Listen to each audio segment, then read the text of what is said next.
Welcome back to Deep Thoughts, ladies and gentlemen. Today, as you can see, we're going to talk about something I'm calling Finding Earth.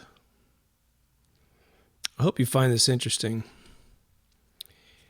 What we're going to do is we're going to analyze in our own little Deep Thoughts way, and there's going to be a lot of, what's what I love about you guys.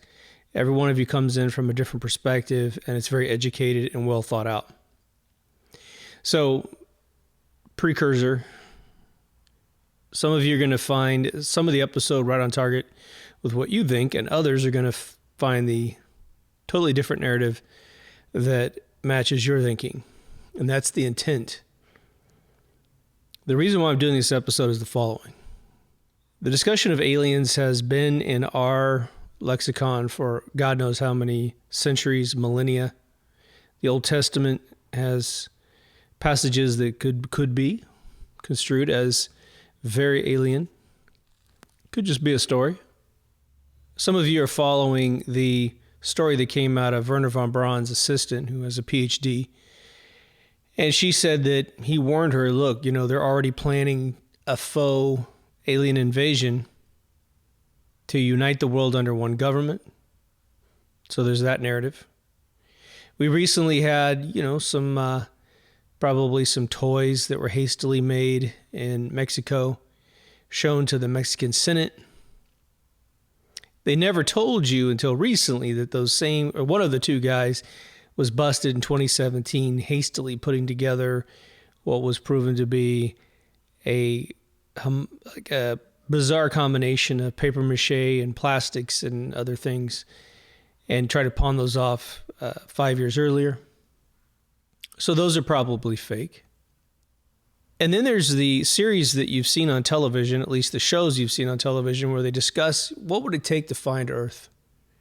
And it uses all of the normal cosmology, sort of the perceived limitations of traveling faster than the speed of light, always referring to vehicles that can travel faster than the speed of light, but never having any above board public consumption, Best Buy explanation for what those engines might be made out of. It's very interesting. I mean, think about it. We don't hear, I've never seen on Sci-Fi Channel, History Channel, Discovery Channel, any of those channels, them talk about UFOs, but then explain how they could work. They never go that far. Now, there's plenty of YouTube videos that do that. There's plenty of Rumble videos and BitChute videos, podcasts, but no one in the major press is allowed to speculate how these vehicles could travel. There's some of you that are interdimensional alien believers, and you believe we're all in the same layered cosmology, separated only by the frequencies by which we can see that they're around us. And when you take a DMT chemical, the dream molecule, you all of a sudden harmonize to its consciousness and you meet them. I've got friends who've done this. But the real value to this episode is the following. It's all going to hinge back. Hopefully it's interesting as we observe and discuss the whole issue of what would it take, why would they be here, all that kind of stuff. But if let's just say if they ever try to push a narrative of alien invasion, which I'm very skeptical. I think there's no money in alien invasion. There's control in alien invasion, but there's no money. They're rolling the world up for a World War III. And you've got politicians like Pelosi and her husband ready to put in options, insider trading. You've got every major family in politics and royalty, banking, all just, they are drooling. They're waiting for this war. They want to use up the old arsenal and they want to build a new arsenal. They want to take old tech and flush it and bring in the new tech. And then that'll finance the underground skunkworks tech. So I'm not personally convinced they're anywhere near saying this is going to happen. But now here's the interesting thing I want to get to in this episode. We are convinced, because we always use the two words, alien invasion. That has a implication, doesn't it? Now, you could just have, anyone who's seen the United States border And every single foreigner on planet Earth just needs to fly to Mexico and they can walk across the border. I mean, it's unbelievable. Every single country says that America sucks, but they all want to live here. Right? It's an invasion at the southern border of the United States of America, for sure. Okay?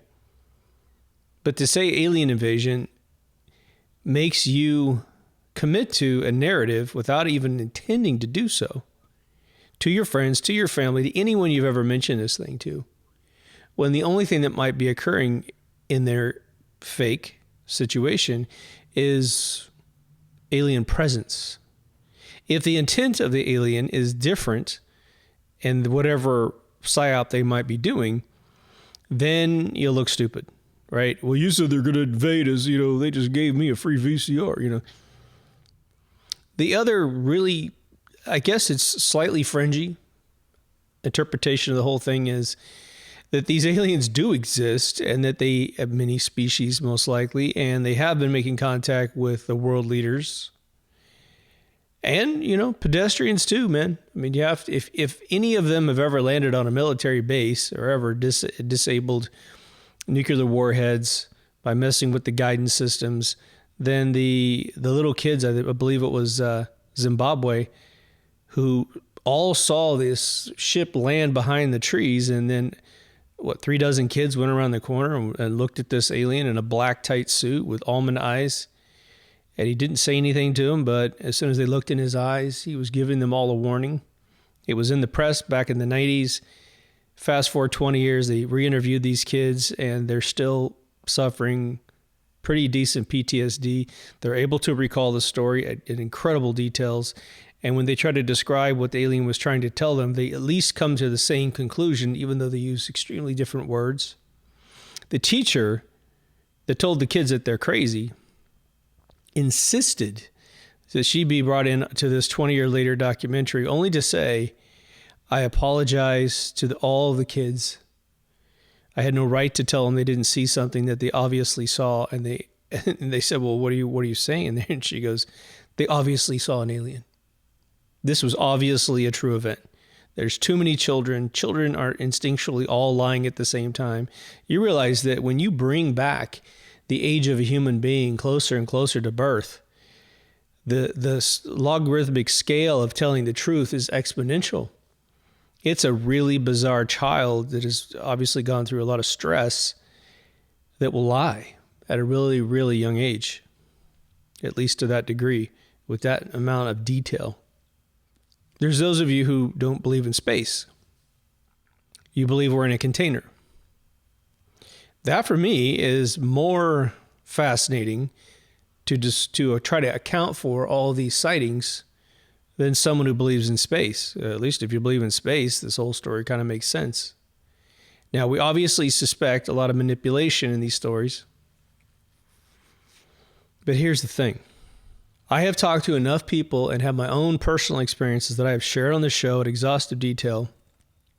I definitely believe that there is another race of beings. I simply don't know where they come from. I haven't had any personal, extensive conversations with them. Real small recap just to kind of set the stage for anyone who's new to me and new to this show. My grandmother was born in 1912. She's long gone now. But she told me probably around 1990, 91, when I was visiting her, that her and her sister used to watch cigars fly in the sky, and they made no sound. She goes, and they're in the Kansas plain in a town called Erie, E-R-I-E. And she said they just used to watch them. And then she looked at me really funny because she's a school teacher for 36 years, I would say, she's kind of by the book, but she wasn't like a rule monger or anything. But she looked at me funny, and she's an extremely enlightened woman. So it's not like a deer-eyed kind of old lady. She's very smart and went through the depression, all this other stuff. She never told me anything like that, ever. And she looked at me like, don't think I'm nuts. I mean, I'm just telling you. Now, she didn't see what was inside, but she said they were not blimps. She knows what blimps look like. And she said they were fairly low to the ground, meaning probably 1,000 feet up, something like that. There's been an array of sightings in the last, 15 years of super orange bright lights flying in the sky. And a lot of times they are then followed up by military, I wouldn't say escort, but definitely a chase. I talked to a buddy I had met in, 2022, last year. Charles Edward, he just passed, man. He was 70 years old. Awesome dude. And we're talking at a bar, and I'm in my hometown, in the middle of nowhere. And I took a couple photos of him. He's an amazing dude. Just a really sweet guy. And I asked him where he lived, and he said he lived outside of town. And then we're just kind of chilling out. And I had just seen the videos out of Texas, which I believe was 2008, where numerous people were like, it was such a bright orange light that you could read a newspaper. And then at the same time frame, they played a video that was early 80s in England or Scotland or Ireland or something like that. And big orange light was in the sky. And one of the farmers thought his crops were on fire because he woke up in his bedroom and it's all green or orange light, excuse me. And he gets up and there's a bunch of people outside looking at this thing. In Texas, it was 2 or 3 groups of people that saw this and all described it to the press. And then my buddy Charles, he goes, yeah, man, it was really weird. The other day I was outside. I was sitting on my porch really late at night. And he goes, this light came out of nowhere. And he goes, the entire countryside was lit like the sun, except it was super orange. And he goes, then there was a disc eventually comes over my house that is obviously the source of this light. And he says it flies off into the distance. And he goes, not too soon after that, he said some military aircraft flew after it. And then they tried to chase it. It went away quickly. And I believe he said it came back across his house really fast. And no military escort, like it lost the military, not escort, but just, like a chase vehicle. I have what I call one credible experience with the gray. And believe me, I don't feel special telling you this. It's almost like, do I even admit this to anybody else?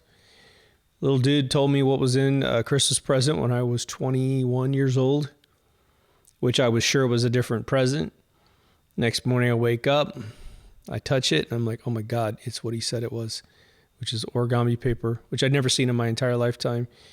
If anybody had asked me at 21, before I saw this stuff, well, what do you think origami paper would look like? I would definitely do 8x11 shape, right?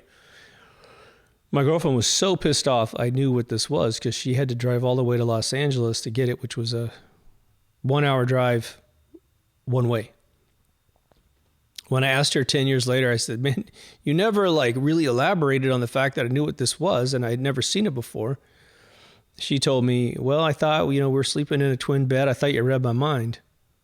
And so I'm thinking, well, if that's the case, there should be this epidemic across the entire globe's history that if 2 people sleep together close in a bed, they're reading each other's minds, But this was so specific. I woke up, this gray's right in front of me. He asked me if I'm going to be okay. I said, I guess so. I said, but no one's going to believe me. And I was in the middle of a conversation where I don't remember the beginning of the conversation. And he says, well, if I tell you what's in this present, would they believe you? And I said, I guess. He pulls this thing up and he says, this is origami paper. And immediately in my mind, I'm arguing with him in my mind. I said, that's a record. That's an LP. It's square and it's flat.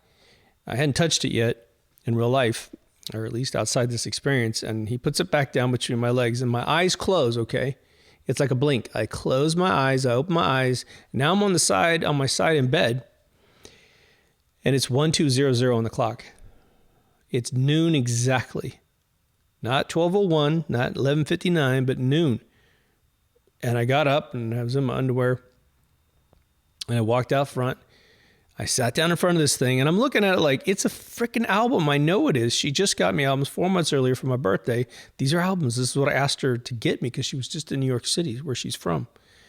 I touch it and it's soft. And I'm like, oh my God. And then I'm still arguing in my mind because I'm going, this thing's square. How could origami paper be square? And it is. And then before I left my house down the street here, it was about a month or 2 before I left, somewhere in there, last 4 months at least, I had this distinct feeling as I was in bed, fully awake, that I've crafted landed in my backyard where I filmed the show, right? Except I got that truss out there. But I put the UFO in season 4, right? Or five, where I land in the backyard in the UFO. Exact same sort of thing, probably a little further away from the trees or whatever.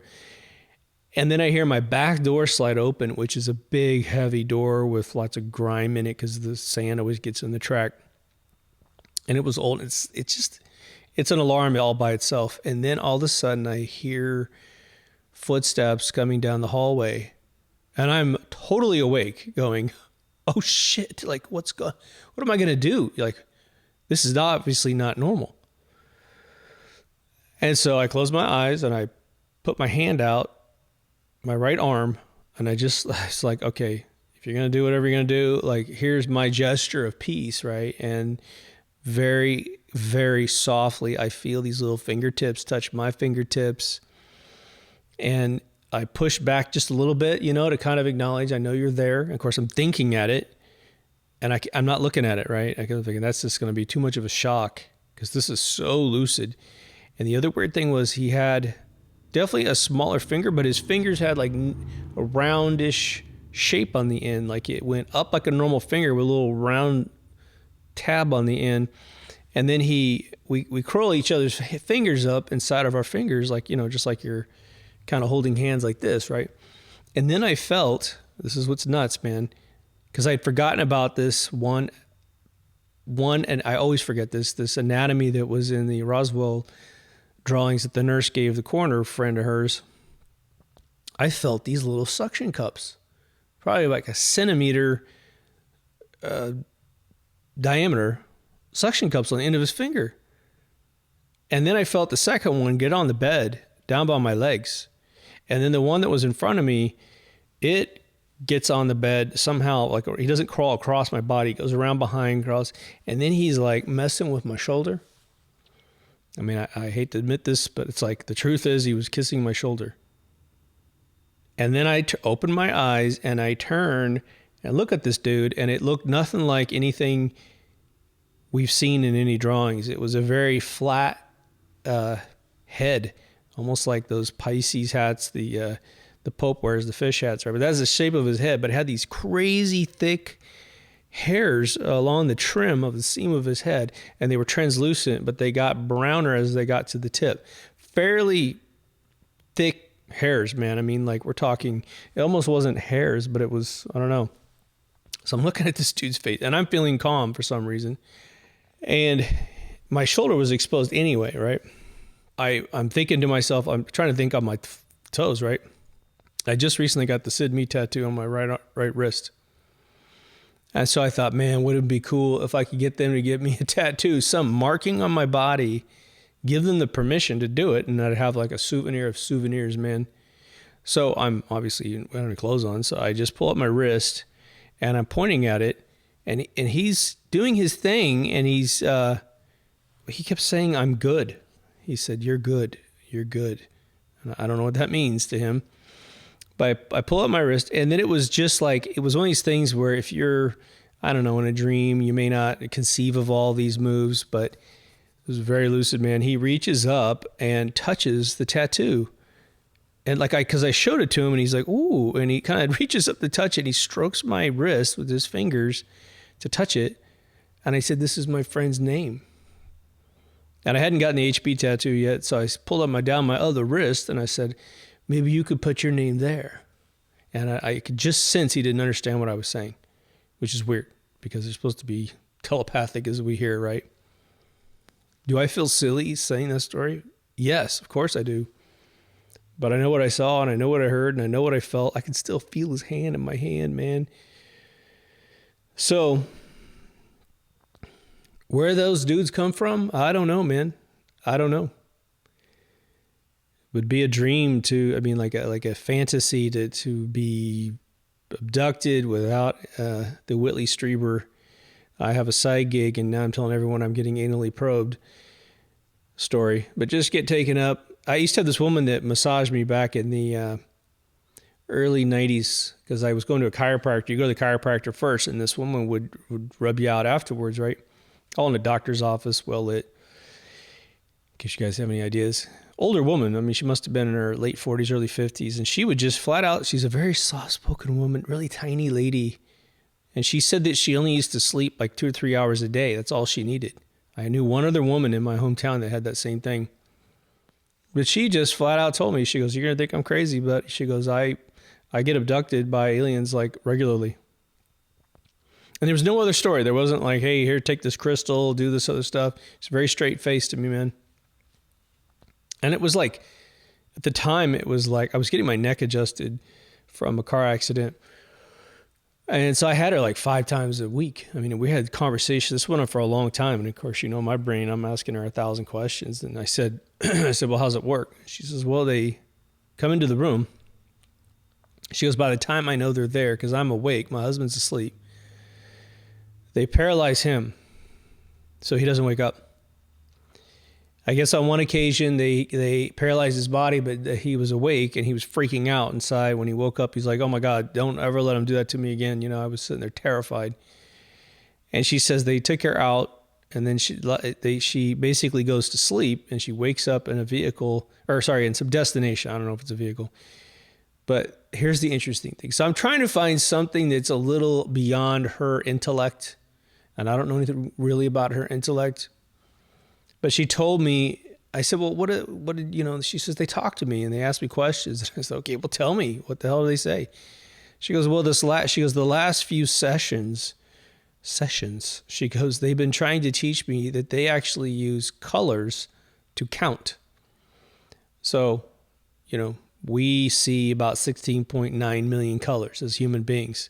Now, don't give me a test because I couldn't figure that out. But she said they're trying to teach me that there was color shifts that meant exponential numbers, just way beyond this woman's. Like, if she was that smart, she should have driven up to Santa Barbara University and got involved with Stephen Hawking's group. You know what I mean? She didn't tell anybody else. It was just this thing she was opening up to me for, because we had lots of good conversations. So the reason why I mentioned those few little stories, I want to give you my background in case you haven't heard it. Hopefully I didn't kill most of you had to listen to it for the 10th time. And just know I'm very critical of people that hear a story of someone else and suddenly they have the experience, you know, those kind of folks. I think that's what Strieber was by his second book, Transformation. It was like he would meet a person and hear their story. Oh, well, that, you know what's really funny about that? I had the same exact thing happen to me. Guy interviews like 1,200 people or something, you know, it's like, come on, dude. At some point you hear a story, it wasn't your life, right? Yeah, he was selling something. I know that for some folks that are very religious, they believe these beings are demons. I've got an episode on that. I think it's just called Our Gray Aliens, Demons. And I really, a demon's a demon's a demon. You know, I've met human beings that I think are demons, you know, and I think it's just simply, if you open yourself up to be pure negativity, it will find a way to overwhelm you, and you will simply be a vessel of darkness. You know, the passages we found all over the world, especially the Dead Sea Scroll stuff, which I think was planted, of course, because Egypt found the Anunnaki scripts the same exact year. It was like they're fighting between religions on the political level. But they talk about beings of light and beings of darkness. And we certainly, if you've lived 30 years on this planet, plus you've definitely made the distinction in your lifetime. Some people are just evil. And evil is different than just being a jerk. Evil is Iago from Othello. I mean, you are just turned on, and you have a rationale for hurting other people. You do harm. That is your entire lot in life. Suffering of others is a get off for these people. But the episode's called Finding Earth. Now, Finding Earth implies that Earth organically created itself without any help from another alien race, and then it has to be discovered. That may be the misnomer that is the narrative that makes us feel special, or that feeds the science fiction atheist view that no alien would have the ability to find us in this galaxy, in this universe. Now, again, I've looked through several high-powered optics. I have never seen a galaxy ever in my life. Those only come from an agency that tends to lie about generally everything that they do. The only thing I've seen in space that I can certify was real through a real optic was Saturn, out of a 20,000 power reflector scope in La Jolla, California, just north of San Diego. It was my buddy's telescope. Looked through it, saw the rings. It was there. I also went to the Griffith Observatory and saw Jupiter, and it looked pretty darn real in that telescope. However, it was a lens telescope. But the more I thought about it, it looked like the exact positioning of where the eye is in the lower left that I've always seen it in textbooks. And I have to think about it like, really? It's always exactly the way it rotates, you know. My physics teacher / astronomy teacher back in high school was an utter genius. Herr Gehring. He was like, look, you know, if NASA's telling the truth, they estimate the winds on Jupiter like 1,000,000 miles an hour. I mean, it's like an amazing amount of speed in that. So that eye would be moving around, even if it is 3 Earths across, you know. Earth's diameter is, according to the official story, is about just shy of 8,000 miles in diameter. So multiply it times 3, you got about a 25,000 mile wide dot moving at, even if my physics teacher is wrong by 10 times, it's still moving 100,000 miles an hour. In an hour, it's going to do a loop, you know. Now, the official narrative of the universe is that obviously we're in an organic environment. Now, it doesn't negate God whatsoever, but it's a big place. Not quite sure how it came to be. We know that the Big Bang Theory is a complete crap. It's probably a bunch of ether going in a giant infinite loop, creating other universes as well. You know, the sphere is a very logical shape we see all over Earth, and so it is not uncommon. It's actually not unthinkable that because the Earth, the Moon, and the Sun, and all the planets are all spherical, we can see them with our eyes, that the entire universe is a sphere, but there's spheres next to those universes, and all it is it's like an hourglass that comes out of one spinning wave, just like the currents in the ocean or the jet stream in the sky, and it's simply making a sphere, and it just recycles. You know, the mass that's making you up right now, the ethereal winds that are making you up right now, could have been in every universe that exists. You know, imagine that, like if you believe in anything that exists out there in space, whether it be an alien or whatever cosmology you want to adopt, because you are a verb that feels like a noun, if you're like, man, I wish I could see a gray alien. Well, technically speaking, you might be sharing the same exact particles that they use to be them. It's you now. And the next second, it's a piece of sand. The next second, it's something else, right? But the age-old argument is always based on space travel ability. How long would it take to get here from the nearest star, Alpha Centauri, which I believe is about 4 light years away, according to civilization?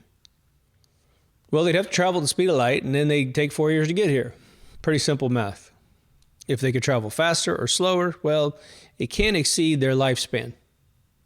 Imagine sitting in some tin can, the tin cans we supposedly had described to us by Bob Lazar, 3 to 4 occupants crammed inside this thing, even 4 days in that environment. Come on. They would have to have a body that is not in need of food, water, whatever keeps them alive is going to have to be ubiquitous to the very vehicle itself.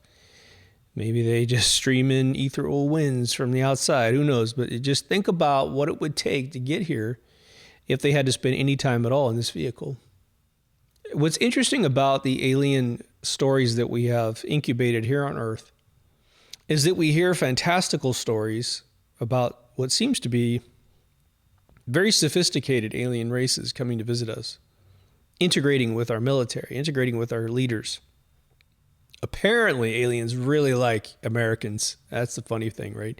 Someone created a map within the last year which has red dots all over this world map of where alien, visitation has been claimed, and it's like red hot on America, and everyone else just seems to go on with their life.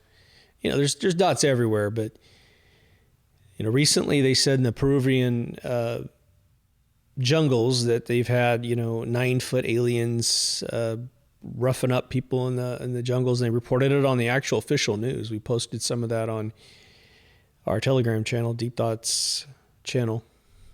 We've heard stories about government tunnel digging, and when they're doing the underground dumbs, right, and they bump into these complete societies living like ants underneath the ground, like no light, no food of any kind, maybe water, and but it stank real bad, but they still have lasers and stuff where they put their hand over their chest. And I forget that one dude's name, the guy that said he had his hand shot off by an alien after he went down an elevator. The sad thing about that guy's story is that he comes from a fairly small town, I think in Northwest America. And he was sort of known as the town man with learning disabilities / the speed of his mind was not that good. He was always thought of like that. And he ended up chewing up his hand in some boating accident or something way before he ever got of age to join the military, which is his claim, right? But you have these oxymorons. They're complete idiots living in caves, but there's no agenda down there. There's no spaceship. There's no control panels. There's nothing. They're just crapping in a tunnel. He said, boy, I went down there, it smelled awful. And it's like, why would it smell? Okay, so they don't have noses that work. I get it.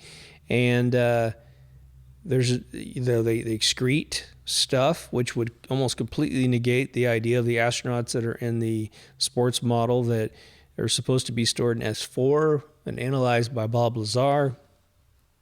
Up to 9 different models. The 9th one was perfect. All the other 8 had injuries on the ships as they either incurred some sort of attack or they had an accident. So the calculations for how long it would take for one civilization to randomly find another civilization like Earth in space are obviously absurd guesses. It's fun and it's useful to have those absurd guesses. We don't know where people start. We don't understand why they would ever look. You have the Planet X theories, which has it's a 3-star system, not a 1-star system. One of them's black. People don't understand optics and cameras, and so they'll film 2 suns setting. What they don't tell you is when they take the camera down, they don't see 2 suns. That's the thing. And it's typically done with professional cameras with long lenses, with several lenses between the outer world and the inner film, or the LCD that's picking it up, right?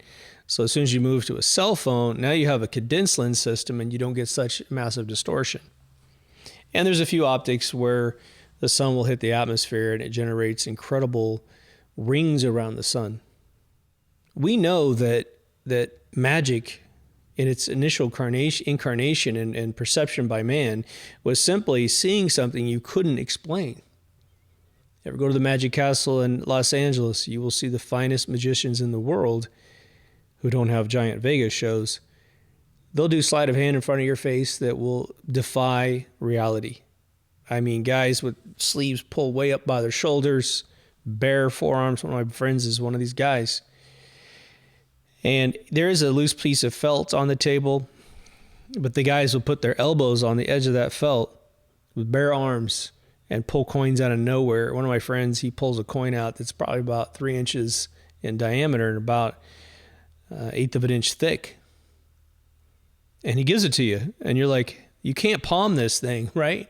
You can't. And he's like turning his hands up and down, up and down. He's doing other tricks with other little coins. And then suddenly this big ass coin shows up out of nowhere.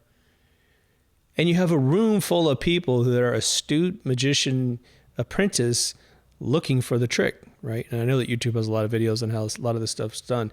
But a lot of times you'll see a technique that works, but it doesn't match the circumstance of which you saw the technique, so they don't apply. But magic is usually not magic. It's just something you don't understand, right?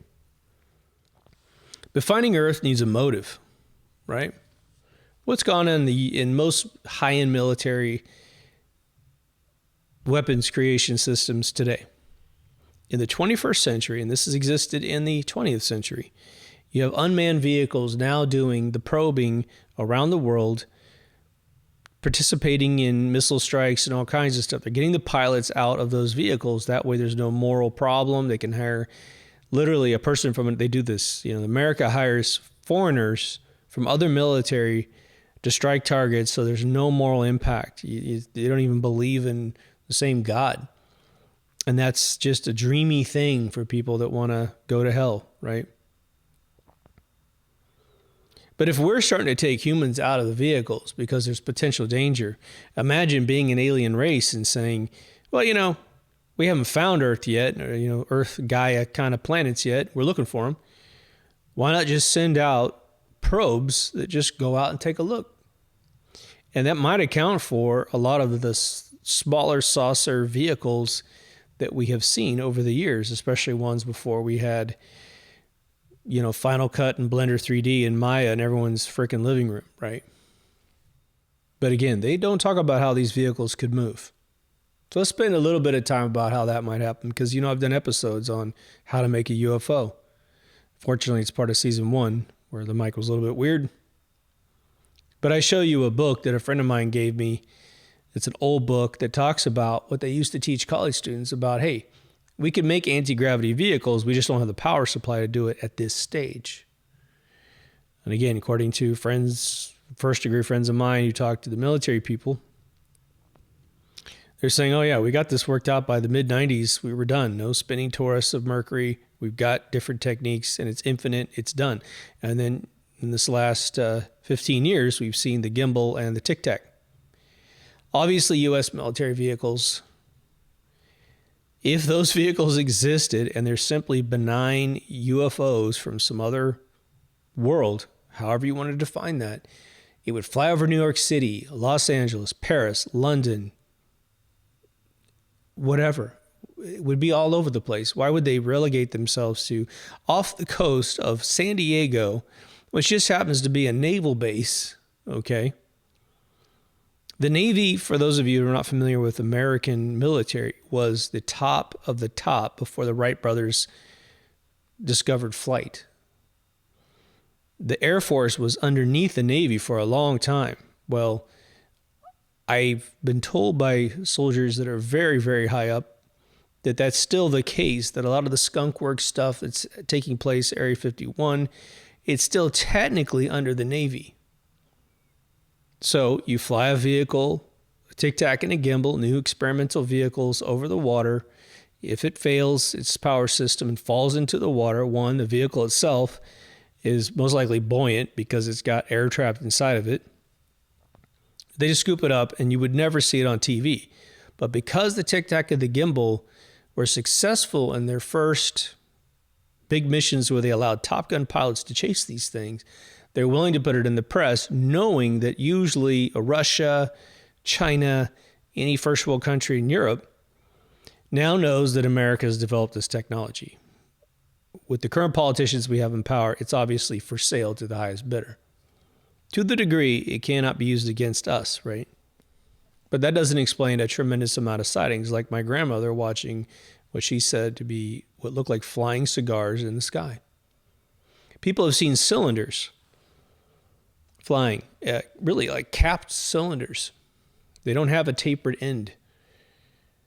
And they're big, they're huge. Some people have said, which was portrayed in Close Encounters with Richard Dreyfuss, these silent vehicles that fly in the sky that are as big as a town or bigger.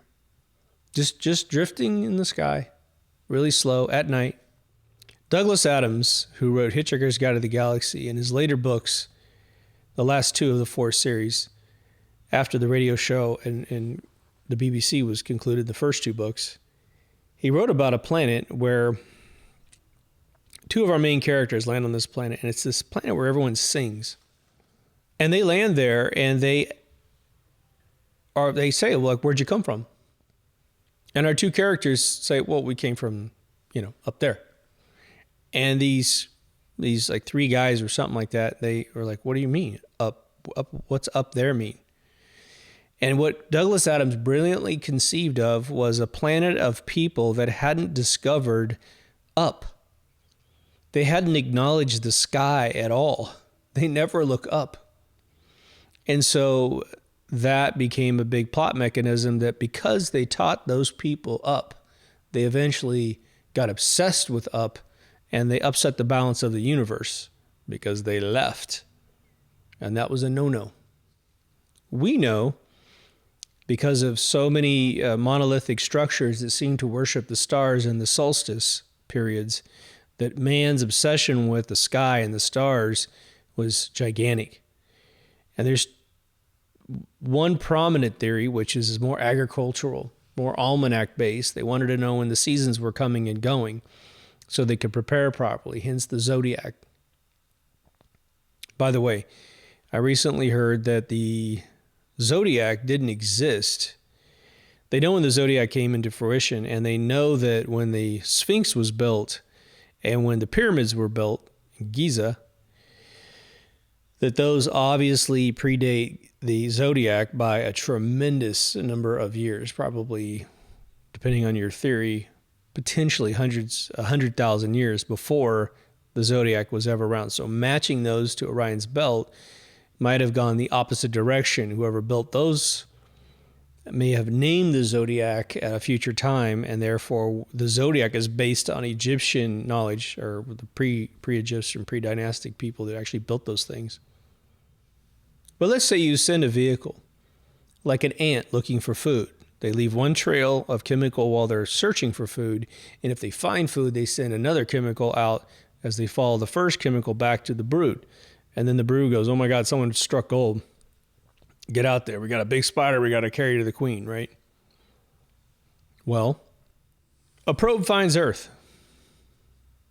Isn't it the passages in Ezekiel and Isaiah, something like that in the Old Testament, where it talks about chariots in the sky? There's all kinds of stories, some of them believable, some of them not. There was a fabled story written about a space battle in Europe a few hundred years back, and apparently no one else saw this occur, and the guy that ended up writing it was linked to, when they find his other writings, he was sort of an H.G. Wells way before his time, without the understanding that there's essentially fiction that you can write about fanciful things. So not all the stories you hear are potentially true. But they strike pay dirt and they find Earth a long time ago. The Peruvian Indians seem to have drawn them in the desert with salt illustrations. There's illustrations pounded into rocks all around the world of almond-eyed alien beings. Why not take over the world back then when there's very few people on Earth? Why not? Doesn't that seem logical? Why would you wait for there to be 8 billion, wrong there, alphanumeric character there. But 8 billion people.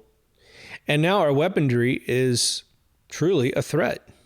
If you can't stop them all, can an alien race come in and neutralize every single missile that might be flying at them? Seems like you'd have to have a lot of vehicles. Maybe they've got a blanket system that gets rid of it all. Maybe they just EMP the whole planet and make sure they don't take off. Maybe they just strike military installations. If they exist and they have ever visited Earth, then they have a tremendous moral ethic of a prime directive, as Star Trek Gene Roddenberry had dreamed up. Do not make contact unless they have reached warp level speed, and that simply being the speed that it takes to interact with the rest of the population of the universe. Thus, you must be inducted in and learn where you are in the food chain of the universe, and you can't just do anything you want, right? They must have that if they have discovered Earth. Otherwise, they would be among us, wouldn't they? Like every day, broad daylight.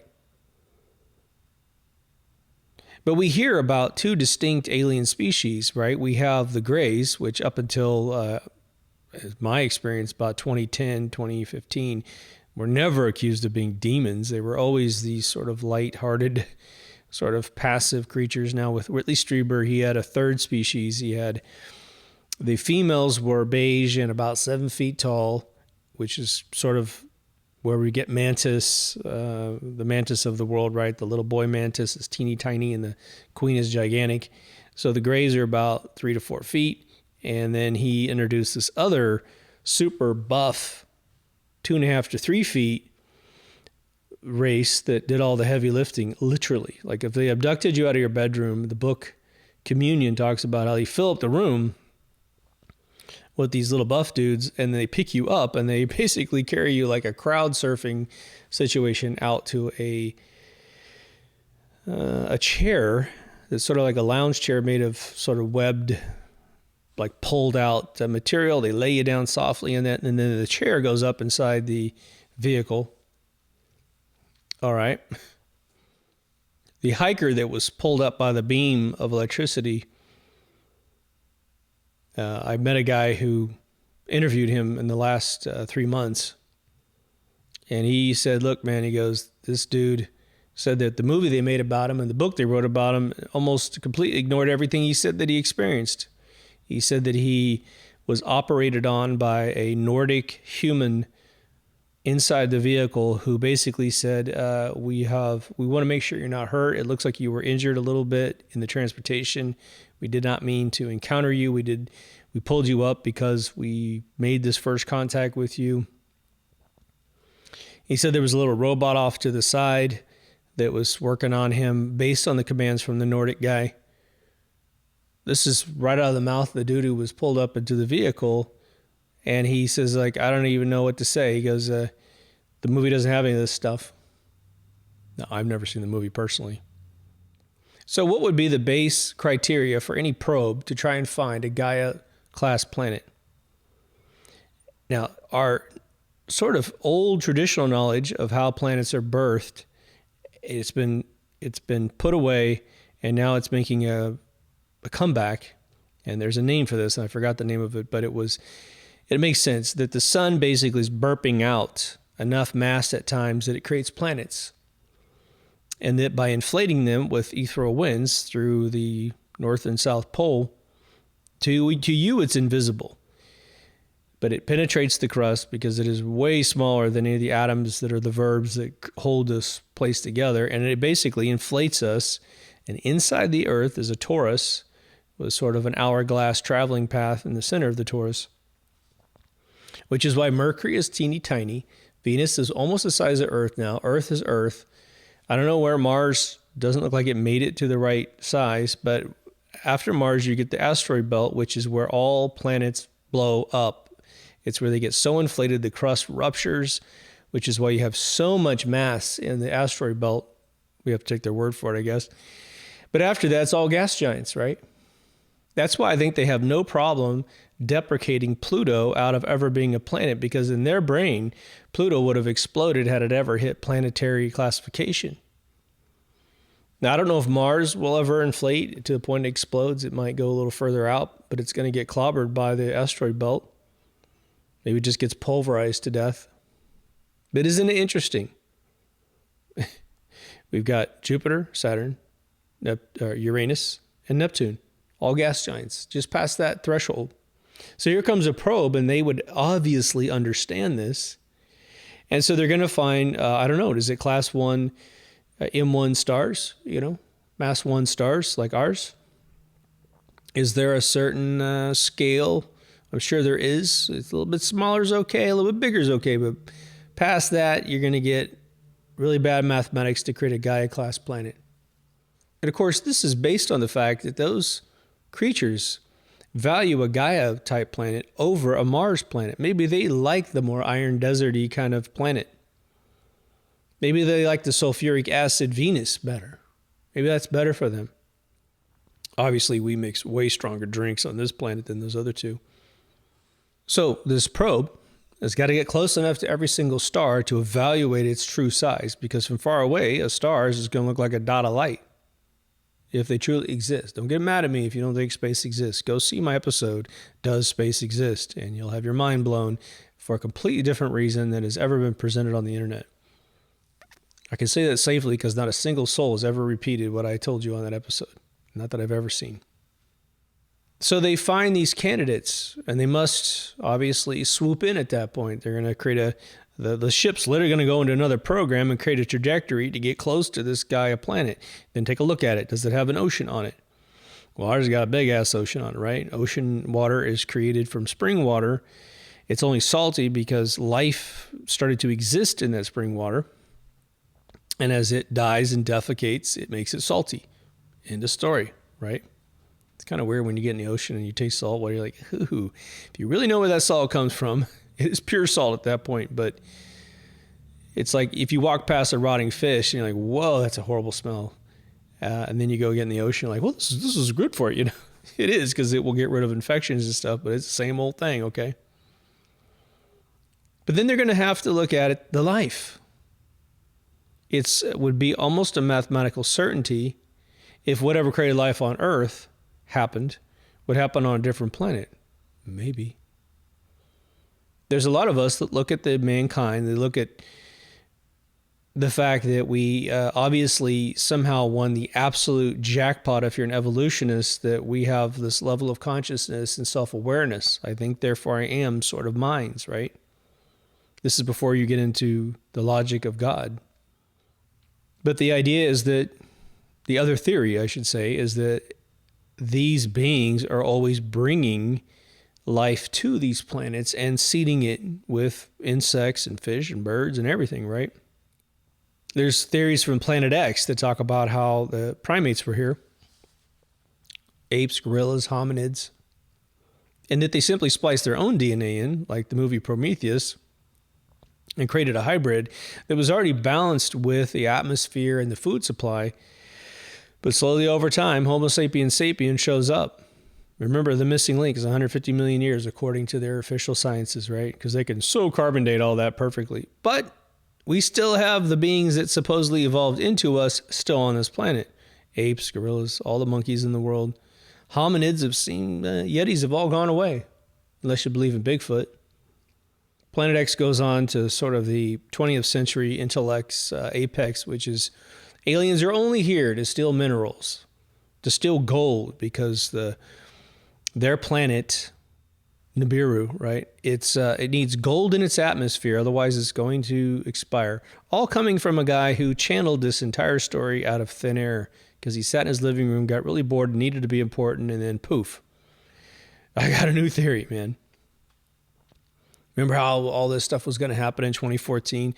I literally got phone calls from friends of mine worried that an asteroid belt was going to come around from this, and that this other sun was going to come swinging by, and then all of a sudden I was like, very passionate, fairly intelligent people, and I'm like, wow, you're bored, I guess. You know, you have no empirical, observable reality that would suggest this is real. When it comes to like UFOs and aliens, well, a lot of people have personal experiences, so that's why they believe. They've experienced something. They've seen something in the sky. They behave weird. I told the story once before, but I was once on a trampoline in the middle of the night with my girlfriend, like 1986, and we're staring up at the sky in the middle of Kansas. You can see all the stars. And we got an Air Force base in Wichita about 100 miles away. So it's not uncommon to see a high atmospheric vehicle flying. Plus you can also see satellites going by. But this was a 3-lit system with the red and the green lights to indicate, the wingtips of what direction it's going. And I watched this thing do a U-turn in the sky. And when I say U-turn, if the width of that plane was 1 unit, it did a U-turn within 2 units. So it was a unit between, when it did the U-turn, it was basically only 1 unit of its width before the next wingtip turned around and went the other direction. Now, when I was younger, I was like, oh, that's cool. It did a U-turn. And I can still see it in my head to this day. And I'm thinking, it can't do that. There's no plane out there that can do that. And it was so high in the sky and didn't make any noise to me, which means if it's a jet, it's so high that the sound waves aren't even getting to me through the sheer attrition of the atmosphere. And we don't have planes that can turn around like that on a dime. What the hell did I see? Don't know. But they find Earth. I mean, that would be the base requirement for them ever being here in the first place, right? And again, there's 2 narratives. If you're interdimensional, then guess what? You don't need a vehicle. You don't. You definitely don't need one that flies in the atmosphere, unless I guess maybe you're just simply trying to stay higher than human beings. But if you're interdimensional, What do you do if a guy cocks back his fist, is going to punch you in the face? Someone points a gun at you and you know it. You simply shift into either a fourth dimensional realm where they can still see you, but the bullet's going through you, or you shift back to whatever realm you come from and you're simply not there for impact. I did a whole analysis. I can't remember exactly what episode, but I did the one on I think it was the one of the alien invasion ones, but it was when they said that they monitored how the aliens flew over the missile base and took them out, basically mechanically, that they put a big red dot on the front gate and everybody was at the front gate shooting this thing. And some people were getting, I think, killed. But what they didn't realize was this back gate flew out the alarm and all the alarms went off in light speed. It was like bam, bam, bam, bam, bam. And whatever was coming in through the back was already on top of those missiles within a couple seconds, breaching every single security system, but still adhering to the doors and the pathways, the corridors and all that, which means they weren't able to fourth dimensionally go through the earth and just be on top of these things. They punched every single security thing. And they said when they analyzed these missiles that it was literally a guidance system that had been fried. And they knew that that was the Achilles heel of these missiles, that if that system failed, it immediately went to a disarmed state, which is exactly what they were looking for in the first place, right? The goal of this episode is to add more narrative such that you don't fall for what they're saying, and I think many of you would not, of course, if not every single one of you. But when you have to fall back on what could it be, it's good to have had conversations about this in your own head before you... well, imagine this. You're seeing a bunch of data. Have you ever been in a situation where you saw a bunch of data and it smelled fishy? Someone's telling you that data means this, and you're like, I definitely know you're wrong, but I haven't had them. I'm still in trauma from seeing whatever I'm seeing, a little bit like 9/11. And then it takes a while for you to piece it all together because you're so clouded. You're being so overstimulated by what's actually taking place, the magic, right?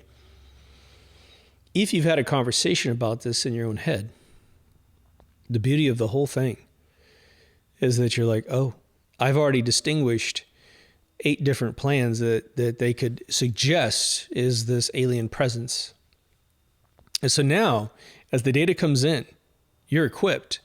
It's like one of those coin catchers, right? The little stair-stepping coin catcher. You put them all on the top, and it's that translucent plexiglass. The quarters fall in the quarter slot. The dimes fall in the dime slots, right? You will have the catch in your head for many scenarios. They could still surprise us, but even having 3 to 5 different scenarios that they could pitch on us about what would these aliens be doing here, you can start canceling things out. Word of mouth is going to be the only way to survive any type of fake alien invasion, because I can assure you of one thing. The power will cease to work. Communications will cease to work. There's a little country over in the Middle East right now that's doing that to another country, a little subgroup over there, and it was so magical to them that their cell phones were powered, but they couldn't use them. Devices that generate power didn't work. It's pretty hectic. And people forgot that when we were back in 2003 and we hit Baghdad, their power plants were hit by something, and I think it was a mix of chaff and other techniques. Chaff might have been the diversionary tactic to give you a false causality. Might have been some EMP thing, but they lost power. So word of mouth is going to be the only way that we as humans are going to survive. And if this were to ever occur in your neighborhood, you might have to grab a few shoulders and shake people and say, it's not what you think. It's not what you think. See, and you're going to say 2 or 3 sentences or 4 or 5 words. They're going to potentially save the life of a person right in front of you, at least save their consciousness from developing horrific PTSD. But they have a couple choices, right? The choice is, do they portray the whole thing as a positive to serve man Twilight Zone? Or do they let it be some sort of District 9 UFO that hovers overhead, or some Independence Day or some other horrific movie where aliens are doing horrible things? Escape from Los Angeles, right? I think the one narrative I'm pretty sure will be embedded into whatever story comes out, and it may actually be true, which is the government finally saying, during this event, and we have to also contemplate, of course, them really coming here, but them saying, look, you're safe because these people, these beings have been here for millennia. Some of you already know that. We didn't want to say anything because it wouldn't scare anybody, which is an absurd assertion in these days where we've got movie after movie after movie showing you that what would happen to society if aliens came. I almost think that the way that, news hits today is something horrific happens in the world, which we've had a lot of since this last presidential change, and it's gone out of the press in 2 or 3 weeks. And we have allowed that to happen to an extent that they can now attack you in your neighborhood, and you could be sitting on the ruins of your family, like a certain place in the world right now is doing. Your family's gone. It's been destroyed. Your town's destroyed. All of the history, everything that you know about your life, your photos are gone, your history's gone, the gravestones are gone, everything's gone. And you're standing in the middle of that mess today in 2023, and all I can say to you is, guess what? In no less than a month, no one on earth is going to care about your problem because everyone's so addicted to looking at something new every day. You're going to be absolutely, you'll be so GoFundMe for 2 weeks, and then it's like, oh, why do they even have that GoFundMe up anymore? Wasn't that like 3 weeks ago? I don't care. And that's the world we're in. The reason I mention that is that's now a tool. That's a mechanism by which they can cause things to occur over and over and over. And they know that no one's coming to anyone's rescue because they have literally rescue fatigue. They have trauma fatigue. They've got bad news fatigue. Even though those same group of people look for that trauma every single day, which is why the news is the way it is today, right? Now, let's say that this alien race finds Earth. Now, we can only assume it takes a lot of effort to use any of the techniques that we might suggest to find a Gaia-class planet around an M1 star. It's got to take a tremendous amount of effort. Yes, even if you put your probes out there and you're like, look, they have infinite power supplies. They have all the sensory mechanisms. They can take photographs or Google Earth the whole joint in 2 seconds. And then they'll fly all the way back to wherever they came from and dock in some data bank, and they download or upload everything to the system, and then they can make a choice as to whether or not they're going to visit it. Let's say that ecosystem works out, or that is the case. The idea is why. Have you ever gone on vacation to a place you don't like? Have you ever bought something you didn't want? No one's forcing you, but you literally said, I don't want this thing, and it costs a lot of money, and it's going to take a lot of my time to own this thing, and I'm just going to buy it anyway. No. You won't even rescue an animal like that. You only rescue animals you think are cute. That's it. Now, some people do rescue animals that are in big trouble, but they have this amazing feeling in their heart that they've saved an animal. They're getting something out of it. It's never just a complete loss. So Earth would have to have some value to them. But now let's multiply, or let's divide any motivation you can come up with. We're going to go through a few of them. Earth has something, right? Now, there's no resource that Earth has that any other race needs if they can travel the universe as we have discussed. If the universe is as, Neil deGrasse Tyson believes it to be, then there's planets made of gold. There's planets made of every single conceivable atomic material in the periodic table. No one has to mine it out of the Earth ever. You can find a planet literally made of gold. If you got that power to scour the universe with probe vehicles, doesn't need an atmosphere. It'll just be made of gold. You can just go find it. Now, Planet X has a little bit of a hitch because we're so close. We're a prime target. But of course, no planet establishes itself as a leader and then ceases to be the leader. It would stay on top of us and keep us slaves and keep it would basically make us worship them. And the whole Planet X thing is nuts, in my opinion. So what else could Earth have that they would be interested in at all, right? Now, one thing is we seldom talk about it is the intellectual exploration, which is more of the Gene Roddenberry Star Trek franchise. Simply exploring new cultures, new languages, new art. It'd be interesting if we actually had anything new, because they say, there's nothing new in the universe. You tell a story in English of a human mind. They probably already told the story in their language and their being, it's the prodigal alien, right? So if you go a full intellectual route, all right, well, it depends on how long it takes them to find us as to whether or not when the probe gets back, are we still in that state? Did they find us in the 10,000 BC and they can only get back to us in 1947? At that point, humanity's changed quite a bit. What are you really tracking? Can they come back right away? Interdimensional travel completely makes sense, but then with that realm, they would actually have superior control over us anytime they ever wanted it, right? And there's some folks that definitely subscribe to the fact that a lot of our subconscious thoughts could derive from another cosmology, especially if you think of yourself as a do no harm, good person.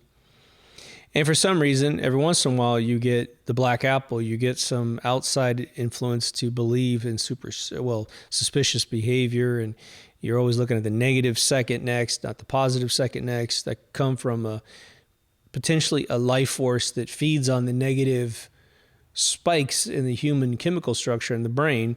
And so they're essentially the opposite, literally, to what we are if you're a good person. They thrive on the other side, which is what evil people do on Earth, right? I mean, what is it? The two scumbags that ran over the sheriff, the retired sheriff, and he's riding his bicycle on the side of the road, and they just swerved into him and killed him. And they were caught laughing in court together. They thought it was really funny what they did. I mean, wow. Talk about some sterilization. It should go on, including their parents. So my question is, and there's been an actual Star Trek episode, it's in Voyager Star Trek, which actually I think does a brilliant job analyzing this, which is why a lot of us are Star Trek fans, simply because before things like Deep Thoughts and all the podcasts that are out there, you were being stimulated to have these conversations through fictional programs on TV. But there's a situation where the Voyager lands on a planet that has everything. You just want it and they have it. And what becomes the biggest commodity on the entire planet is they find out that the Enterprise has obviously the world history in its databanks, and what they love the most are new stories and new forms of music and entertainment. That is the thing that they have run dry in their own planet.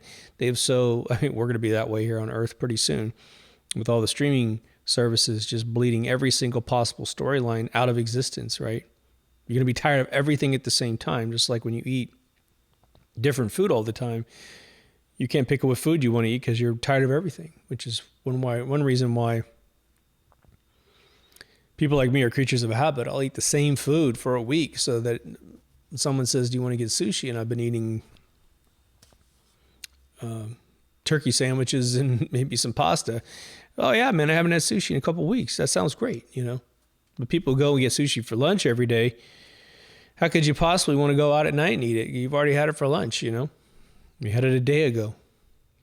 To us, if we aren't interstellar or interdimensionally traveling beings, at least most of us, we don't claim to be that kind of thing. But if we had that capability, someone taught us a chant we could do, gave us a musical bowl we could stroke, and then all of a sudden we're in another dimension on a regular basis. That's why a lot of guys get addicted to DMT. It's a new thing for a little while. Just like the news. It's a new thing for a little while. But eventually, you would get tired of it. You would. Now, if you take these mathematical equations you see in all the sci-fi channels, that analyze this idea of finding Earth and trying to figure out how long it would take and how absurd it is. And what they basically do is try to stick you back inside of some evolutionary model world. Of course, there's no aliens. Look how long it would take them to get to us, right? Their obsession with us should be very difficult to itemize. Unless we're the first other planet that they've ever discovered, which, again, if you have the ability to get here from some interstellar travel, they would have reached other places. Unless there just happened to be an anomaly where, Alpha Centauri's got the next best thing and they happen to come here like, whoa, hey, look, we found more life here.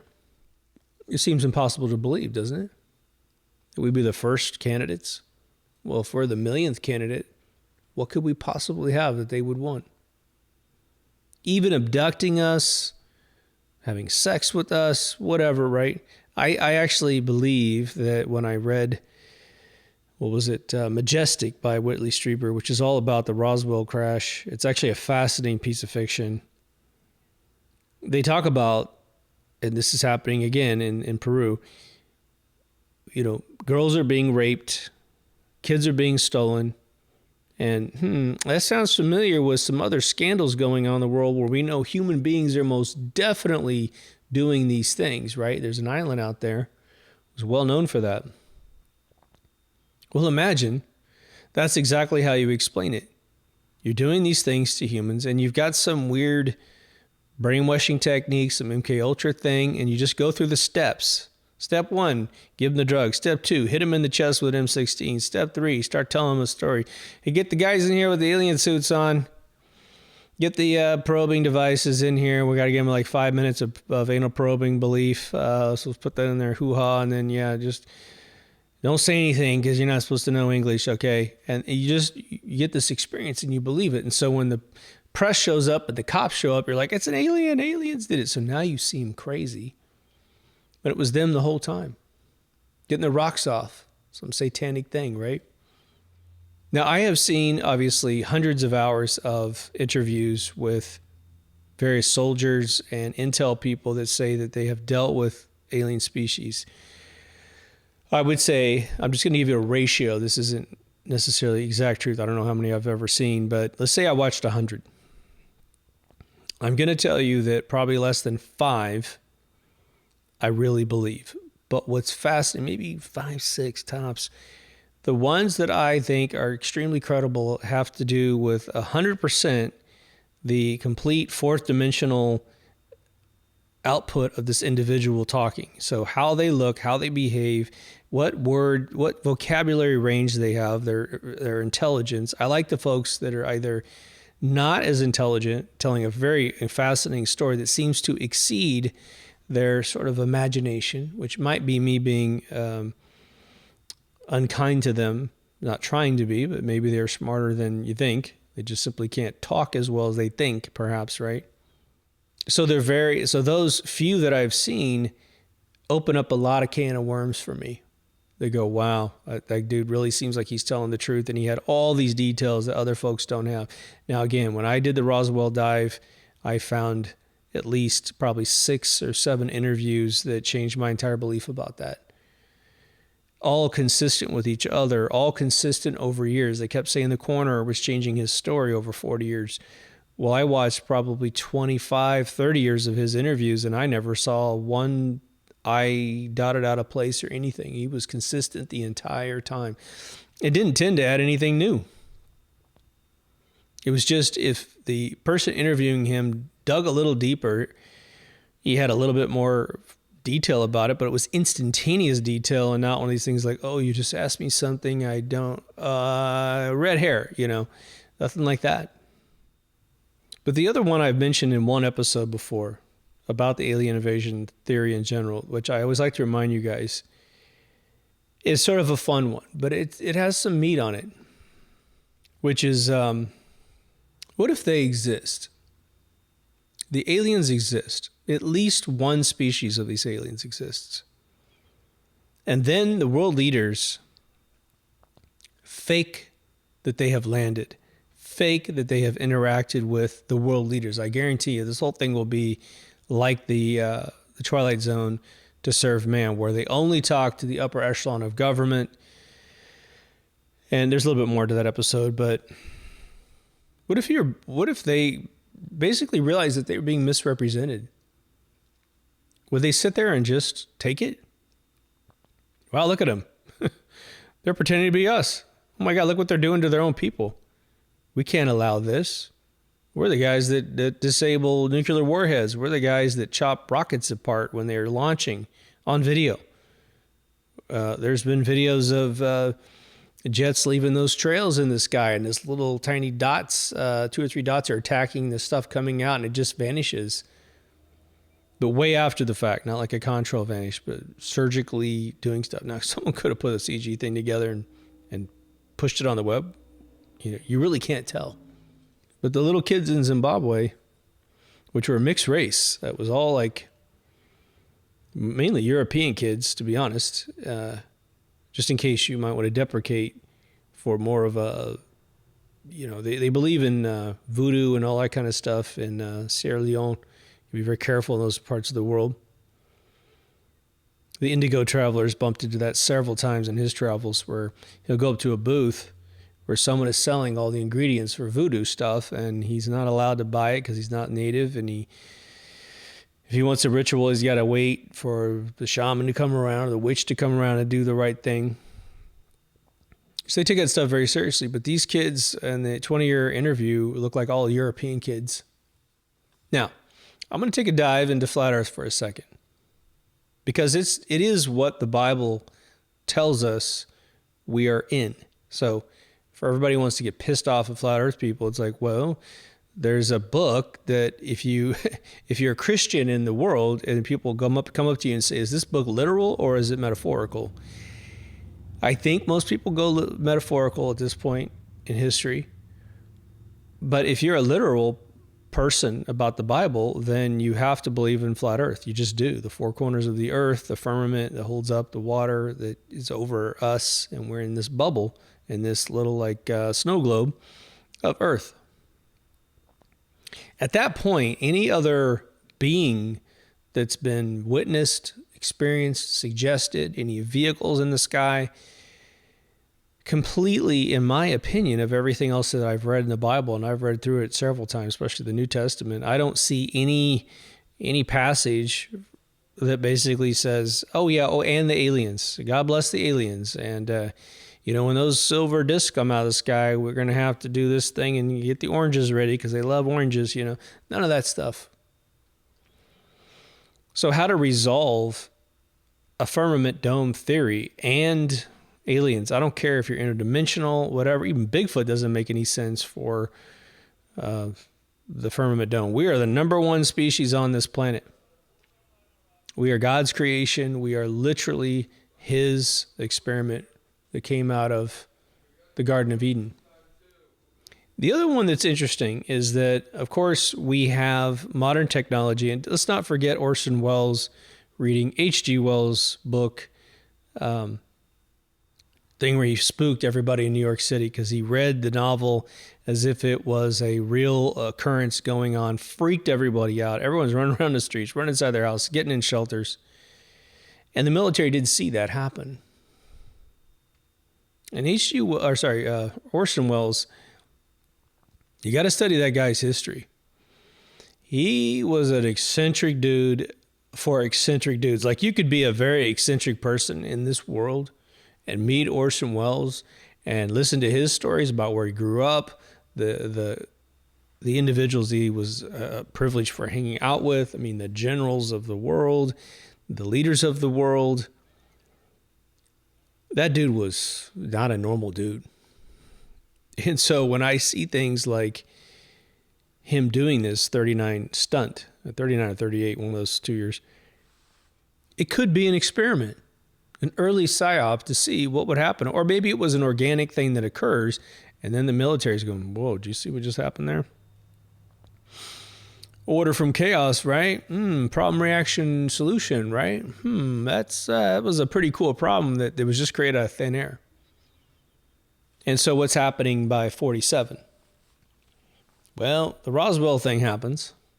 And again, for my money, at this point in my life, I am in the 90 percentile sure that a vehicle crashed from the sky, 3 beings in it, enough people witnessed it, interacted with the alien, told their stories, did autopsies on the two dead bodies. A woman disappeared completely out of thin air who was one of the nurses who knew the mortician. The mortician sells 2 baby-sized caskets, which aren't obviously Air Force folks, because Air Force had an accident a couple weeks earlier. They just bag up the bodies in a bag. They don't go buy caskets. And they definitely don't call a guy at a mortuary and say, how do you preserve a body? Tell me quick. They don't do that for people who crashed in an aircraft, right? A normal United States aircraft. But very soon after that, it wasn't 1951, the movie The Day the Earth Stood Still comes out, and a flying saucer lands in Washington, D.C. at a ballpark. An alien robot comes out, Gort, and then Klaatu comes out after that, who's obviously got a helmet on to make him look really crazy at first. And he pulls his helmet off. He's like a super handsome guy. Then 1956, we have Forbidden Planet. Now we're on a different planet. And boy, those special effects are getting damn good, man. On and on. And, you know, we have the B movies that came out. Then we have Star Trek Green Lights in 66. But all kinds of sci-fi movies were coming out like crazy. A bunch of European sci-fi movies that if you don't watch riff tracks, you'll never even know they existed. No one's going to sell them. No one wants to buy them.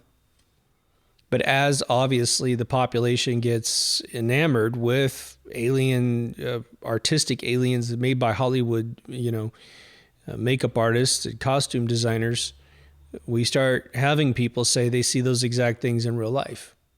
But now what if they do exist and they have made contact with, we are told, the military agencies, and I think it's simply a truth that could be real simply because the military has so much power to travel. They've got their own jets. They're everywhere. I mean, there's military bases everywhere. I mean, America's all over the world for some reason. And so anytime anything's reported, they can just get there quickly. And if they truly have anti-gravity, as the kid who witnessed the vehicle that crashed in the mountainside in Peru, and he said after they found the vehicle dripping this purple goo, he said that they could hear the thoughts of the crew inside that vehicle were telling them, we're okay, don't worry about it. We're all right. But he said these anti-gravity vehicles come out of the east and land, and he goes, they're all Americans and they're dressed in black. And he goes, I believe he said they had American flags on them, but they're all black. Everything's black, black, black. And they're like, what are you doing here? What are you doing here? Get the hell out of here. He said he was terrorized in a Jeep for like 14 hours. Poking him in the chest with a M16, right? So let's say you have a physical description of what these beings look like. Now you're like, okay, we need to pollute the public mindset with red herrings. A buddy of mine, conceptual designer Sid Mead, he was hired in the early 80s to paint a painting of an aircraft that he was not allowed to see. He's done presentations on this story several times in public. There's no problem me telling you this. But he never was shown the vehicle, but they kept trying to, imagine this, imagine swept back wings, kind of like this, but doesn't have this, but doesn't have that, and all this other stuff. So Sid goes home being literally a 3D package in his head. I mean, that's what this guy, he's the most amazing hand gouache painter in the world. He paints this conceptual vehicle. Brings in the paintings and they show the upper command, and they were livid. They were like, who showed him the vehicle? And he said, we didn't show him anything. In fact, we barely described it to him. It's all on record. We recorded our sessions and we didn't tell him. And he goes, well, how come it looks almost exactly the same as the real vehicle? And he's like, he just guessed. He said Mead. Like, what else you got to say? Drop the mic, walk out, right? So now imagine that you've got a physical description of what these beings look like. And they tell Hollywood people, well, why don't you make some almond eyes looking things, and they kind of have like a flatter head, or, maybe a big bulbous head with veins on it, pulsing and whatever it is, right? And so by the time you say you see one of these things, because you might meet one day, and if they're not invading the world, if it's not part of some psyop thing, you can't tell anybody. You can't tell anybody at all because they'll all think you're crazy. I have a relative, when he was really young, he said he was coming home from school in that little country town, and he said that a vehicle was chasing him or following him, and he's a little boy, so he was like 12 or something, right? Not completely an infant or anything. And he said they actually got out and started trying to grab him, or in his perception, they were really coming after him. And he was really traumatized. He was totally in a PTSD state when he got home.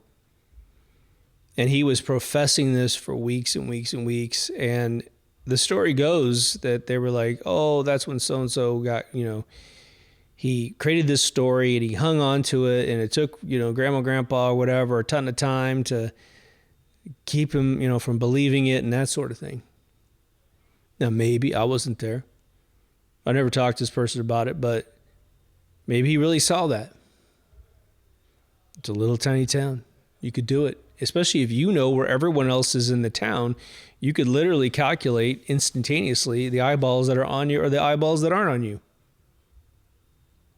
I mean, today, just think about it. They can, using tons of off-the-shelf equipment, let alone covert equipment, know exactly the orientation of a body in a house. And they could literally say the eyes can see this much that way, that might this way. And they could literally calculate, like a video game, line of sight.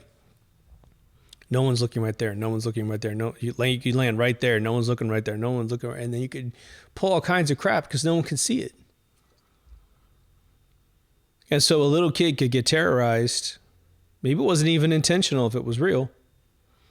But isn't that interesting? As soon as he got home and said he saw that, whether he did or not, I mean, why not ask the kid, why not consider for a second that maybe he did see it, Nope, you're not allowed to ever see it because that means you're insane. Interesting. I wish I could have heard his story like right when he experienced it. Get the details out and see if I could pierce the veil of a fictional story, or whether or not he says something that's way outside of a 12-year-old's, mindset. Problem was he was a genius kid, so it might not have been easy.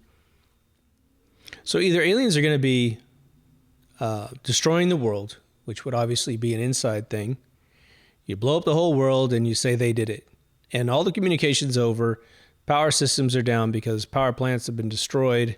Remember, we can turn power plants back on if a computer hack happens to take out your local power grid. You can. Okay. All power grids can be made local, meaning they don't share power with other communities. And almost everyone's got some sort of power source nearby. So you just branch out and coordinate, you quarantine all the power supplies such that a hack doesn't matter anymore. Your district is on. Your county is on. And it's simply not giving power to the county next door. And if they don't have power, then come over to your county and sit inside your grid, right? So that would be the terrorist version of them. Then there's the more homogenous visit, which is we're here to give you something to make your crops grow better, get rid of all your illnesses. But we really need a one world government for this to work well. And it's not even going to be human world government. It's going to be these alien world government, But if it's a psyop, then behind the curtain, it's the same bankers. I'm just throwing that out there. I'm not saying it's going to happen. The only other derivatives I can really come up with would be different flavors of those two. If they're nice, then you should be able to meet them. That's the big problem with them being nice. Well, I should be able to meet one. Even if I don't understand what they're talking about, they can come up to me and I could look at one of these dudes and go, were you the guy that told me what the origami paper was?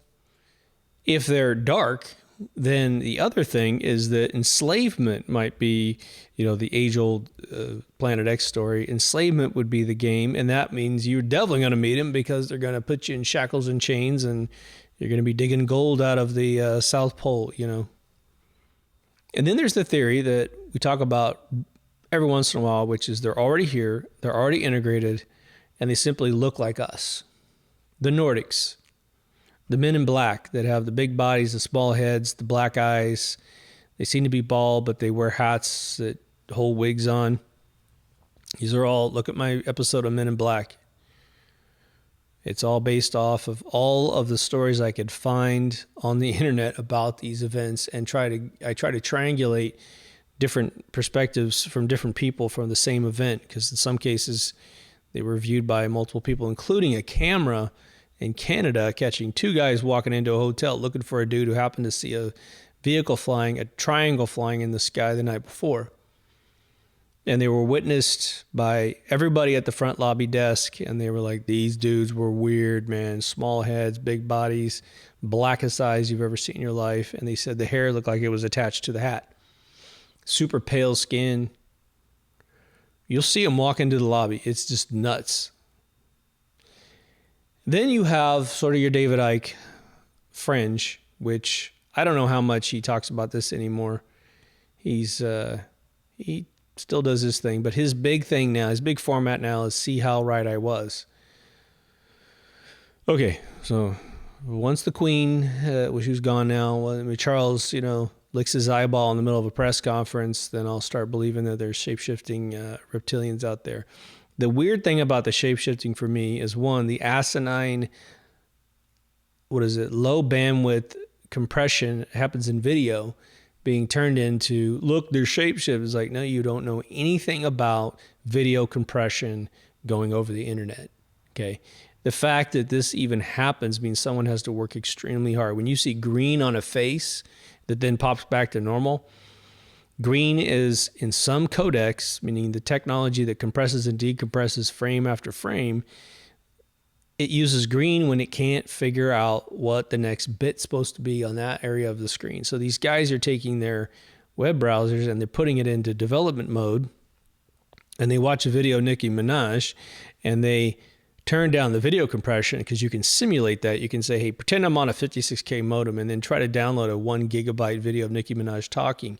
Well, of course, her circular eyes are going to go slits because it's trying to make a circle out of partial data, and it's just basically saying, I'm scanning vertically, and so straighten that thing. Oh, now it's she's not shape-shifting on camera. Okay. Because that's the chief basis of any visual experience of these people. Never a high-def video of weird guys in a White House look like aliens. I'm open, but you're going to have to show me something that's HD 16:9 4K, where a dude's doing a thing going, of course we're aliens. He's like fucking, shape-shifting in front of you. Like the bug bladder beast of Trow, right? And the thing is what does it matter? What does it matter if they're a tomato soup yesterday and they're Barack Obama the next day? Who cares? You're going to have to deal with them, right? And for some reason, they're few in number on Earth. They really are, right? I mean, if they were even 20% of the population of this planet, someone's going to see them, right? Rowdy Roddy Piper's going to walk around the corner with a pair of black sunglasses, and he's going to go, holy crap, we got one right here. You're an ugly bastard, right? No such thing. You would know someone who has seen them like this. Someone would have had a Catholic priest or some nun turn into one of these people. I've talked to people that handled Biden for his entire vice presidency. He would have seen something. This guy hates fucking Biden. If the guy was a shapeshifter, he wouldn't have been, just taking a dump on him the entire time. We wouldn't be losing the world's control with a bunch of thrown elections. They just take it, right? And anyone fighting them, oh my God, they would be destroyed immediately. That would just be a flash in the pants. It'd be over. But again, that goes back to the question, what could they possibly want from us? Now, the one thing that really accelerates and fuels the idea that aliens are demons is when you go to the motive. What do they want from us? Someone's going to say, well, our souls, man. That's what they want. And they're trying to make us go for things that will make us sell our souls. Well, you could say that there's two ways to lose your soul. Kill another human being without knowing why you're doing it, simply because you're told to do it. But again, intent, I think, is sin. And if you believe you're doing the act of God, when you meet him, you got an argument. But the other one is, if you really want to make everyone sell their soul, you make the world amazing. You make the world happy. And then you simply sell them on all of the elite things in the world that make you sell your soul. Here, drink this. It'll get you high. Oh, I know it's made from that little kid over there, but do it. It's awesome. Or you drink this, you won't even know what you're drinking, and wow, you're addicted now, right? You know where we get that? We get it over here. You want some more? Oh, I know you're addicted, so you got it, right? Couldn't find happiness outside of drugs, and so you got pulled in, right? There's a million ways to get your soul. There's a funny Twilight Zone where a dude is about to do a deal with the devil, and she tells him, no, he says, well, obviously you want my soul, and let's talk about that. And she goes, oh no, we already got your soul. You did this thing a long time ago, which led to a bunch of people committing suicide, and yeah, you're sold already. It's an interesting idea that he lost the possession of his soul without signing a deal with the devil simply because he did a blasphemous thing in the eyes of God. Like physically did it, right? For me, the summation of why I mention that is that I don't think you need aliens to do the deed. So if you believe space exists, then usually you'll do a little bit of math in your head, even if you're not terribly good at math, and you'll say, you know what? I just can't get over the fact that if we are some sort of evolutionary outcome, then this formula must be happening all over the universe. And there's got to be, to the degree the universe has a size unit, whether it be infinity or finite, then either there's infinite other beings or there's finite other beings, but there's a lot of them. It's mathematical. If you're religious, you could also come up with the idea that you humble yourself and you say, well, maybe God created more than just man. You could still be super special because we're in a paradigm of our own. We definitely are the dominant species on this planet in terms of intelligence and self-awareness. So let's run down the scenario real quick before we close off here. Got a little more time on my stick. It's D-Day. It's really A-Day, right? It's Alien Day. This reality or PSYOP is going to occur. What is your day going to be like on that day? Well, the world's a 24-hour entity, so it depends on where this event would occur first.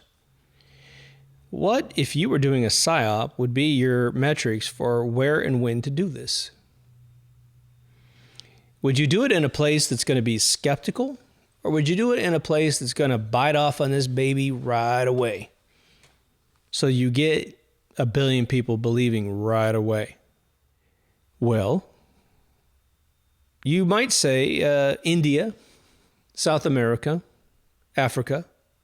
I don't think they target Africa because it's not as dense and it's not as internet savvy in terms of news. We don't watch African news on a daily basis, but we definitely watch stories in India a lot.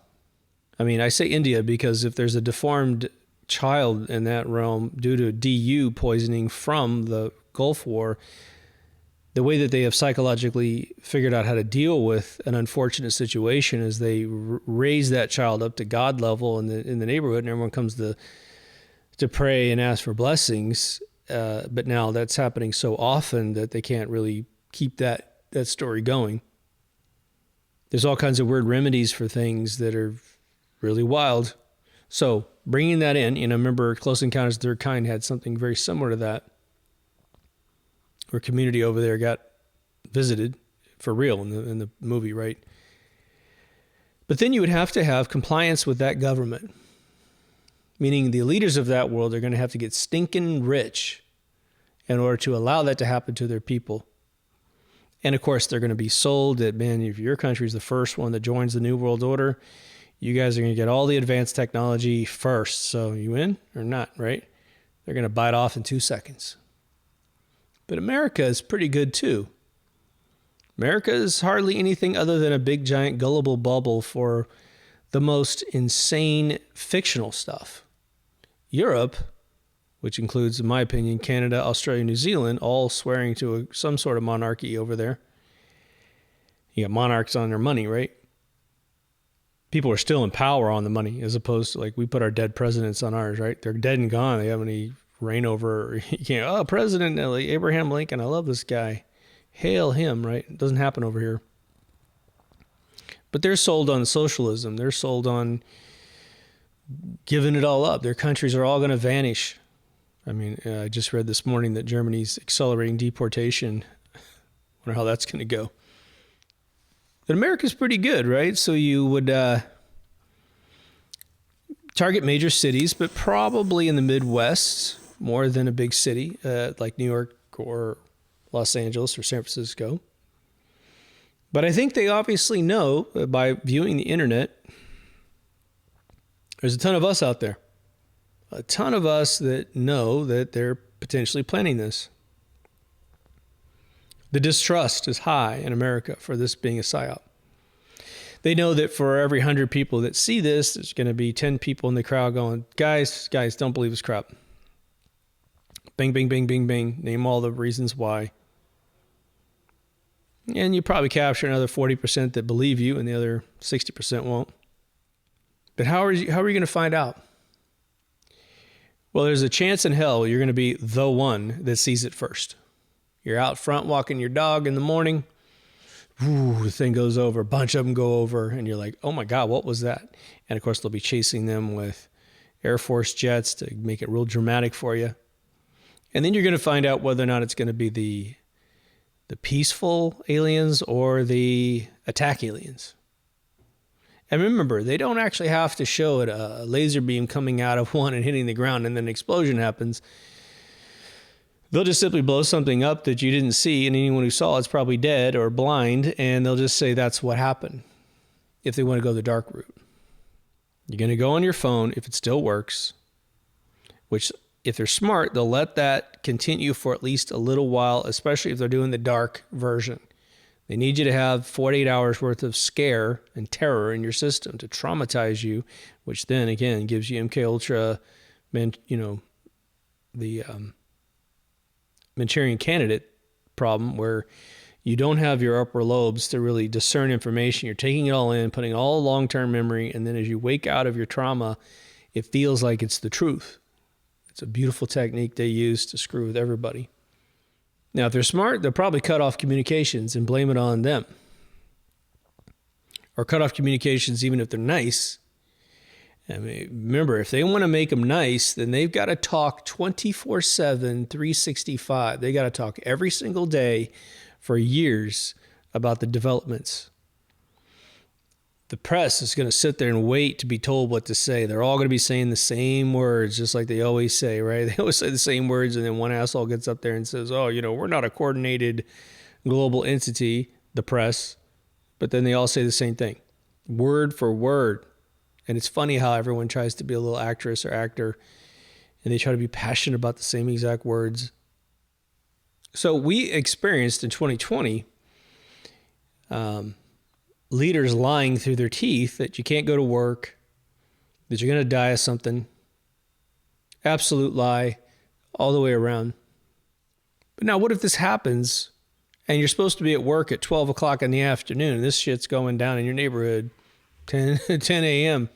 Or by the time you wake up, it's already in motion. That's how it happened with me with September 11th. I woke up in California and I'm turning on the TV and both of the towers had already been hit, and within 15, 20 minutes, the first tower fell, and I'm watching it on TV, and I can't even put words to it in my mind at the time, right? I'm in trauma. Totally surprised me. So do you go to work? Do you go to work? This would be a imminent, depending on how they roll it. If it's a nice one, it still won't feel nice on the first day. You're going to have to be told it's nice on the first day. Now, if they had some methodology of incubating up a weird species of hybrided humans and insects or something that they could actually control, that have some sort of consciousness, they could train them. Remember one of my alien invasion episodes, I told you, what if you had a base, an underground base that's massive, and you raise this hybrid species of human beings and some other animal to get the desired look that you want, and then you raise them in that world and tell them that they're aliens. You invent a language that they understand, that that you don't understand. I mean, whoever taught them knows how to talk their language. Then you put them in spaceships and you say, this is the day you take over the world. And they just go, okay. And their spaceship lands in your neighborhood and these dudes get out and they have like guns that can do crazy things, or they're just being little arrogant sods, you know, and you'd be like, I saw them with my own eyes. They're real, but they could have been incubated.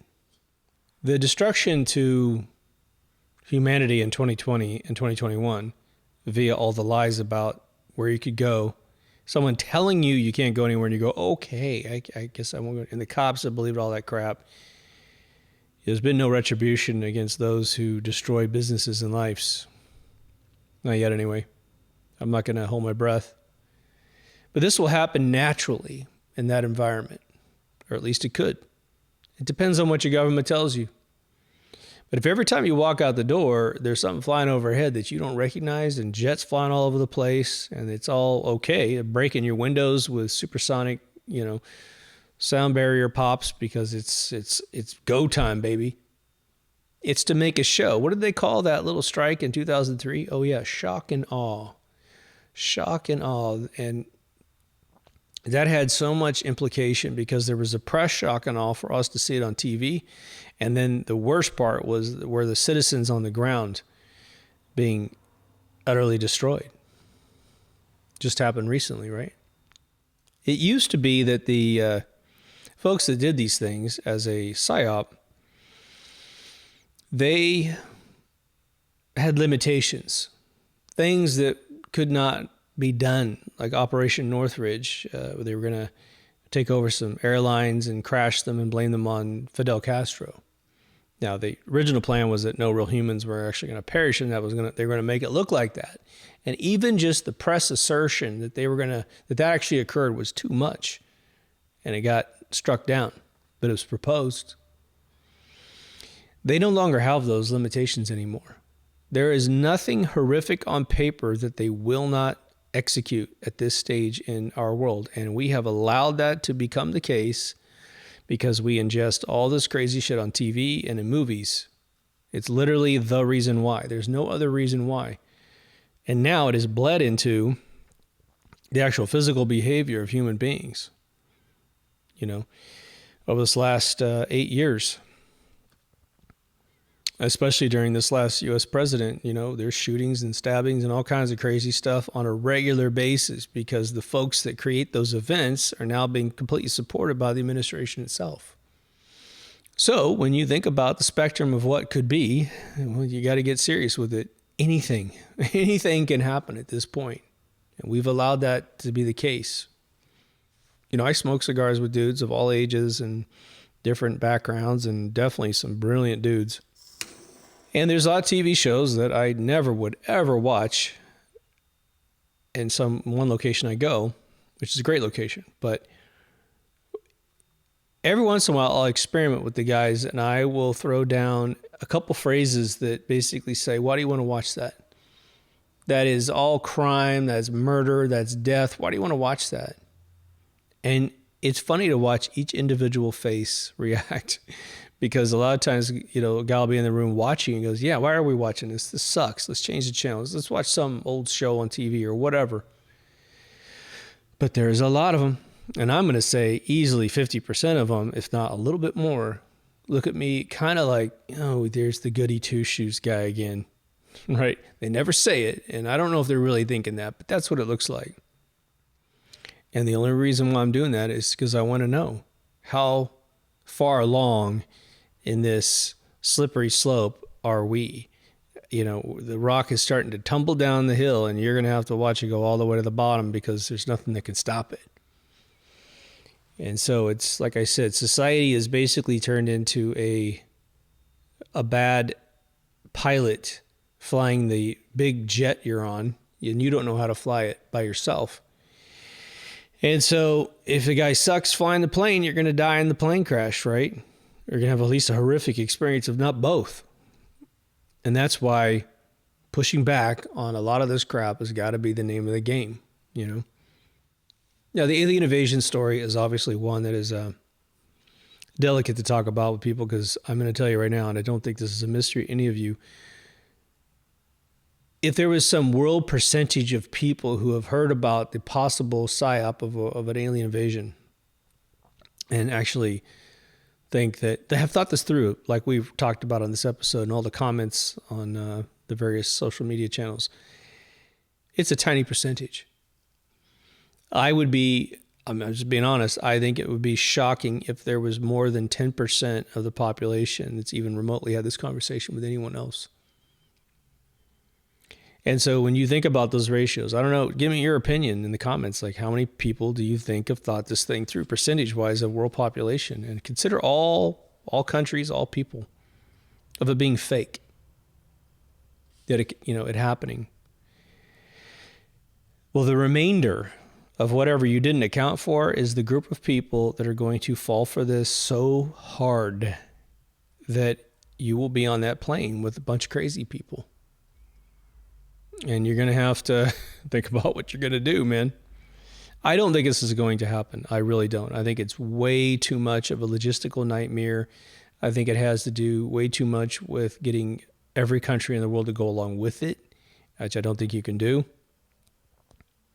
If you're not into it, then their only option is to bomb that country completely out of existence in some horrific way, to go, well, that guy wouldn't do it. This one wouldn't do it. These will do it. So we're going to basically take out those folks. We're not too close because that group believes we're going to immigrate those people north. And that way, when the fallout comes on their country, they won't even be there. We'll just do some, thing. But if they're going to go to the effort to do this, they're going to get what they want, which is one world government, The reason why I want to call this Finding Earth is that's where the equation begins. If someone's going to land here, why? Try to find the answers for yourself, right? Anyway, I just want to revisit that because it's been in my mind and it's resurfaced a little bit here and there. If you haven't been to deepthoughtsradio.com, please go. Everything's up there. To the Patreon and PayPal folks, thank you so much and make it happen. Take care of yourself and someone else, and I'll see you in the next Deep Thoughts. Over and out.